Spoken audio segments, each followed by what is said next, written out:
how did we go from 1 lesion in the brain to 4 to 20, at least 20? So I'm like, okay, I got to lock in as hard as I can. And I'm just there with her because now she's slowing down. And now I have to speed up. Right. So my goal was not to worry her.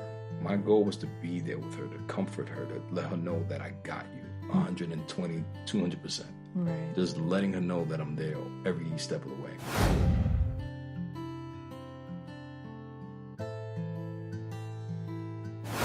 Hello, I'm Racheal Fosu. Welcome to Season 2 of The Life of a Caregiver. Today we have with us a wonderful guest, someone I'm happy to have here with us, Mr. Matt Velez. Thank you for being here. Thank you for having me. I'm really honored to be here with you. Oh, I'm so excited. I can't wait for this conversation. Okay. So tell us a little bit about how you, first tell us about your family. Yeah, so I had been married with Melissa for 19 years, but we had been together for 26 years. Wow. And throughout that span, we have a 14-year-old daughter, Giana, only child, single child, and the three of us would spend time together all the time. Mm. So it's been a really great journey with Melissa, Giana, and myself. But then life happens, right? Right. And then life came and threw some curveballs our way, and I guess the story will be told through some questions. Yes, sir. So Matt and I met each other actually through work, right? I was in corporate, he's in corporate, and I was serving on a board advisory council for the company he works for. I no longer work there. And we kind of met and just, came to know each other casually through that. And then you gave me a call. I don't know, maybe a year into that or longer. Yeah, so talk about that. Yeah, so interesting. And I'm so glad we connected because during the time my wife was really going through her second bout of cancer, breast cancer. So she had gone through it, got diagnosed back in 2018. Okay. And she went through, months of chemo, went through radiation, went through a pill called Zolota, which pretty much does a body scan looking for any residual cancer that might be there after radiation. So she was good. She was fine. No cancer, no evidence of disease, nothing like that. Wow. And back in November, they did a scan on her and they said, wait, something actually just came back. Wow. And cancer showed up in her brain. She had to go through chemotherapy for a few months. She had to go through surgery where they had to remove the mass in her breast, and then they had to radiate that area. And after radiation, she had to go on chemo pills for 6 months to do a scan to see if there was any residual cancer in her body. So they did the scan after that, and she was clean. She had no evidence of disease, and she was good. And we were happy, and thought we were on our way and about to celebrate. Actually, we had a trip lined up to kind of bring some family and friends to Montauk in Long Island. It was one of our favorite places to go. And she just I just want to go there and just, be by the water. Right. So we made all those plans, and her doctor said, let's do one more scan to make sure. So this was back in November 2019. And they did a scan. They found a small lesion on her brain and a couple of lesions in her lungs. And we were like, okay. Wow. We did everything we can do. What just happened? So when all that happened, we were like, all right, we gotta figure this out. So I ended up becoming more engaged in the journey in terms of being a caregiver to her. We really locked and loaded in the second phase of it. And then you showed up on my radar because someone in the office was like, well, that Racheal has a book out specific to caregiving because she had experienced that with her husband.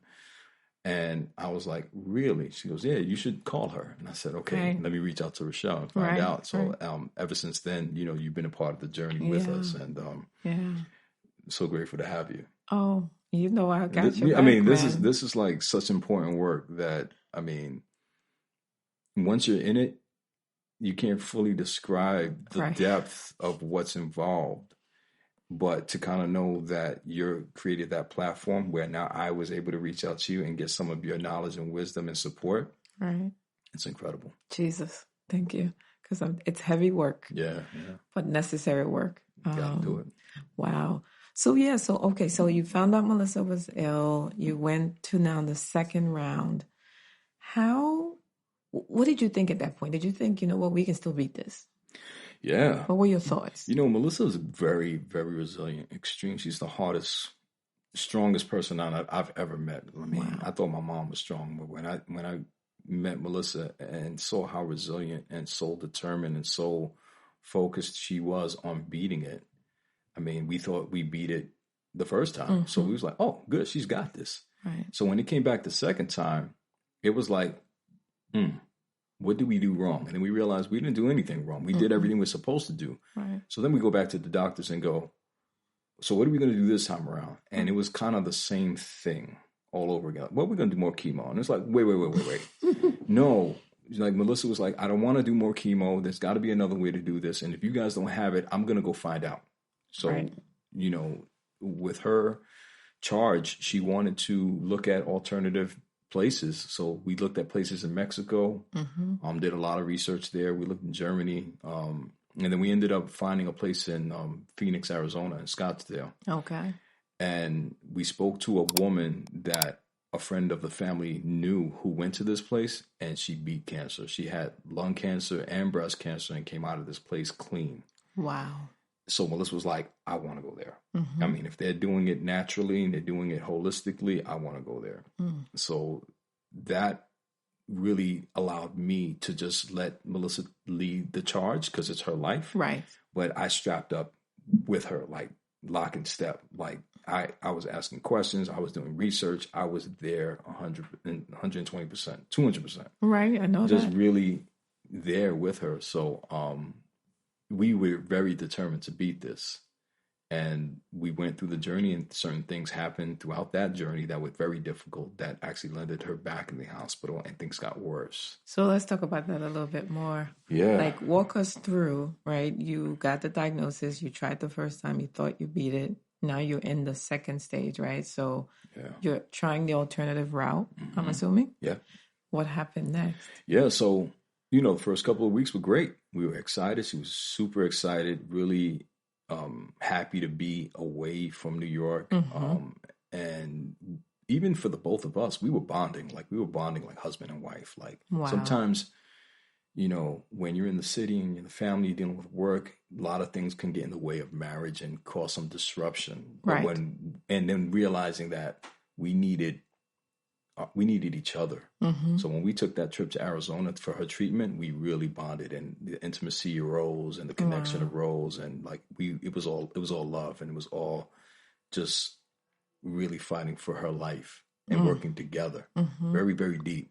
And I'm glad we had that moment. So when we were in Arizona, the first couple of weeks were great. And then, you know, she was getting holistic treatment. They were giving her vitamin C intravenously to kind of help fight off to build her immune system, so her immune system can fight, you know, the cancer.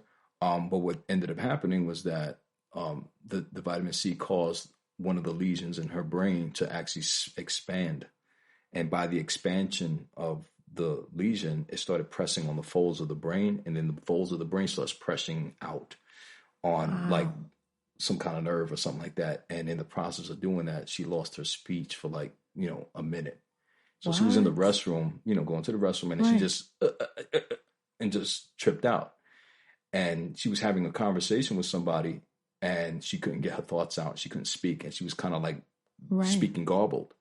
So the person helped her get out of the restroom, and they sat her down in a chair. And I'm in the waiting room. I had no idea this was happening. And they're like, Mr. Velez, you need to come out. And I came out and I looked, and I'm like, what happened? And she came back. She was fine. And she was like, I couldn't speak. I'm scared. I need to go to a hospital. So I'm talking to the doctors. I'm like, what just happened? They're like, we don't know. And I'm like, we need to get to the emergency room. Right. So we got her to the emergency room. They ran a scan on her, and they found not only did she have like one lesion that they found in New York, but it ended up spreading to 4 lesions in her brain. Wow. And then they found 7 lesions in her lungs. Jesus. So this thing was actually growing aggressive while we were out there. Right. So, and that goes to the type of cancer that she's had. So she actually had triple negative breast cancer, which is a highly aggressive breast cancer that is very hard to treat. It is the cancer you don't want to get. And there's not really many survivors that come out of this. And it really impacts a lot of women of color. Really? Yeah. So how did she initially even know she had breast cancer?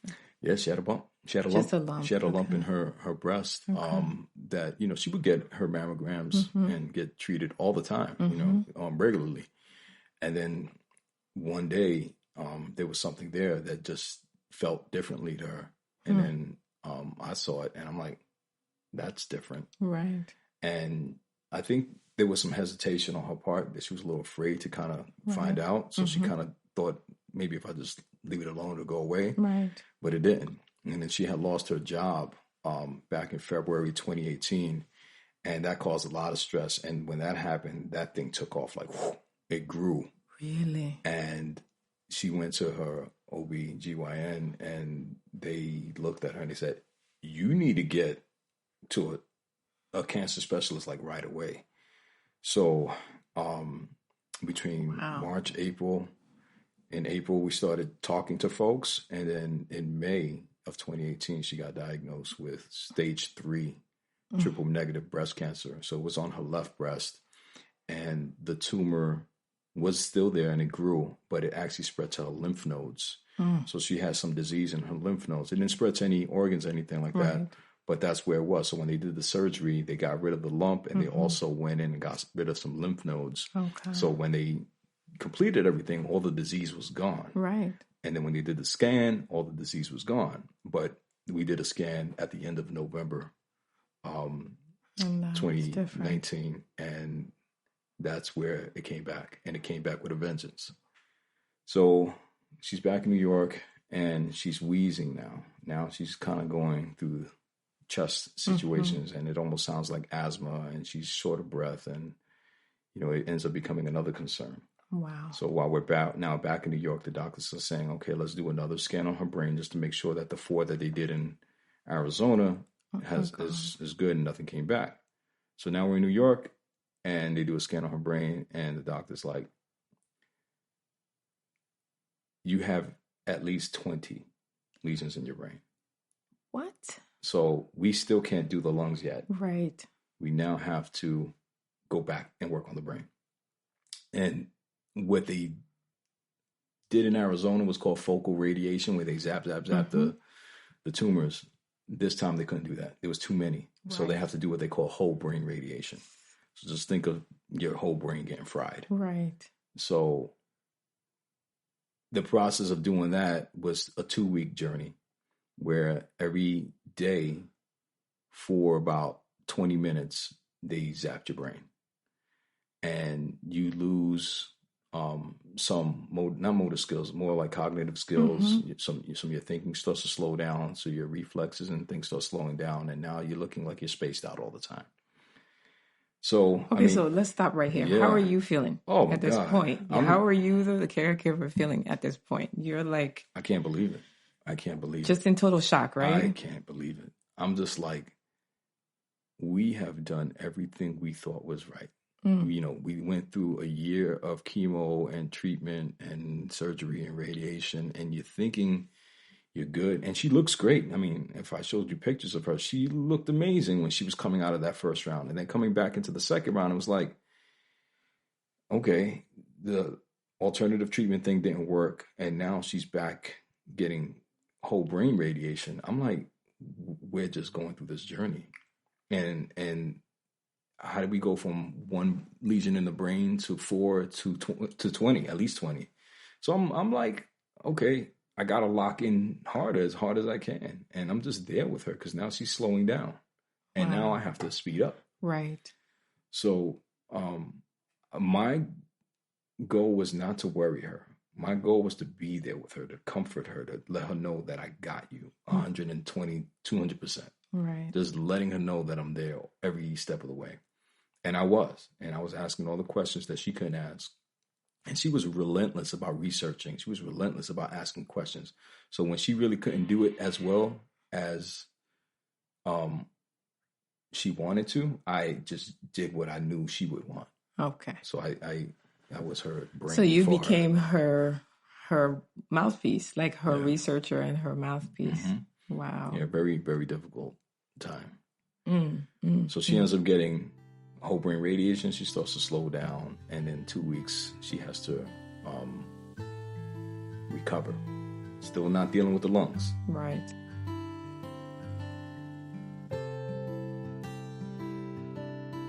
Then you find out she's sick. What happens? So I was 12 years old when I found out that my mother was sick.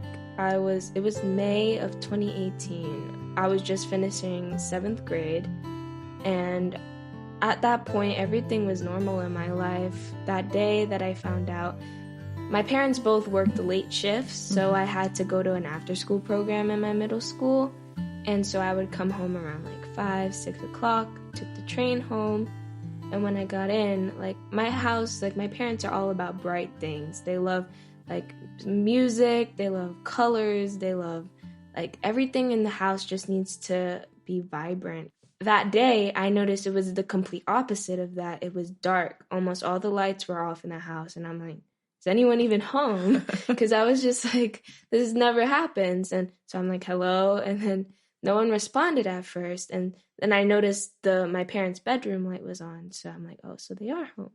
So I put my stuff down, and I went into the room, and my parents were both laying in the bed, and they looked really sad. So I was really confused because I'm like, what is the news? I don't understand. Wow. And then I kind of put it together because a week prior to that day, I think it was a Thursday that we found out about, well, when they told me, but they had found out that same day, I think, about the cancer, because my dad took off that day to be with my mom for an appointment. And I remember my mom telling me about this appointment that was going to happen. And she said that she had a lump or a bump underneath, like, her armpit area. And I was I remember she told me, I was in the shower, and she was just like, we were talking, like, having a little conversation while she was in the bathroom. And I'm like, and she said that she had an appointment to go to next week. And she said that the appointment was to get her breast checked out because she didn't know what this lump was, and she just wanted to get it examined. And then that memory just recalled to me when I was eating, and I'm like, breast lump. I'm like, oh, cancer? And I was just really confused, and so literally right when that thought came into my head, my dad had came out of the room. I'm like, does mom have breast cancer? And he just didn't say anything. So it just registered to me that she's sick. And that broke me. I was just like, my life was going completely normal. My friends were with me. I had a good life. Everything was going fine. And then this one situation just showed up out of nowhere. It's not genetic. None of my aunts really had it. My dad's side, my mom's side. I'm like, what is going on? And it was just so weird to find out that this was happening to us out of everyone. Like, my mother, and during that time, my mom had just lost her job because they were letting people go. Mm-hmm. So my mom was already stressed out about that. She was really sad about losing her job. Right. So I already knew, like, the energy in the house was a little bit down anyways because she was sad about that. And then on top of that, she's sick. I'm like, wow, I can't believe I just found this out. I went to her and I was just like, are you sick? And she started crying. And at that moment, me and her our relationship has been very rocky growing up from when I was 12.